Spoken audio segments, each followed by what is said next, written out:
आजी माजी आमदार, पक्षाचे कार्यकारी अध्यक्ष, साई जिल्ह्याचे अध्यक्ष, महिला अध्यक्षा यांच्याजवळ चर्चा त्या ठिकाणी केली.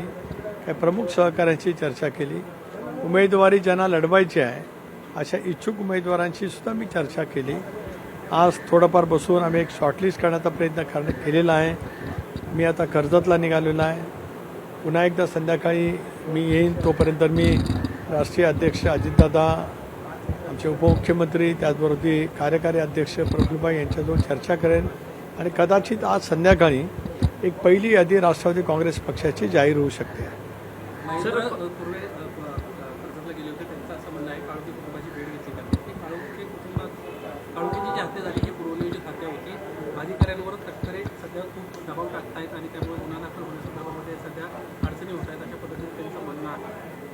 नाही, मला एक तर काय कळू शकत नाही. मी त्या घडलेल्या घटनेची ती अत्यंत निर्दयी घटना होती. त्याचा मगाशीच मी आपल्याच वाहिन्यांच्या मार्फत तीव्र शब्दामध्ये निषेध केला, धिक्कार केला. तपास यंत्रणांनी तपास ताबडतोब सुरू करावा. आवश्यकता वाटली तर माननीय मुख्यमंत्री महोदयांनी SIT स्थापन करावी असं सुद्धा मी म्हटलेलं आहे. आता हे जे काय आरोप करतायत, माझा काय दबाव आहे. एक बाब आहे की या संदर्भामध्ये FIR काल नोंदली गेली. आता FIR काल नोंदली झाल्याच्यानंतर अजून काय शिल्लक राहिलं म्हणजे मला काय कळत नाही.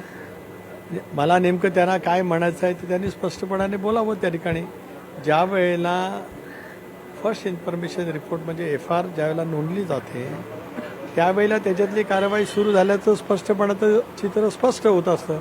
आता याच्यापेक्षा वेगळं कायद्याचं ज्ञान त्यांच्याकडे असेल तर ते आगाध ज्ञान आहे. मला या बाबतीमध्ये काय बोलायचं नाही, कारण त्या घटनेचा तपास होणं, गुन्हेगार असलेल्या किंवा त्याच्याशी संबंधित असलेल्या व्यक्तींच्या वरती ताबडतोब अटक करून कारवाई केली जावी ही ठामपणाची राष्ट्रवादी काँग्रेस पक्षाची भूमिका आहे. आता यापेक्षा या विषयावरती मी अधिक बोलणार नाही, कारण तपास सुरू आहे. एकदा तपास पूर्ण होऊ द्या, जरूर बोलेन. हा राजकीय आरोप प्रत्यारोप करण्याची ही वेळ नाही. आता घडलेल्या घटनेच्या संदर्भामध्ये निषेध व्यक्त करत तपास यंत्रणेच्या मार्फत तपास व्हावा, निपक्षपातीपणाने व्हावा, कठोर शिक्षा त्या ठिकाणी केली जावी. राष्ट्रवादी काँग्रेस पक्षाची स्पष्टपणाची भूमिका.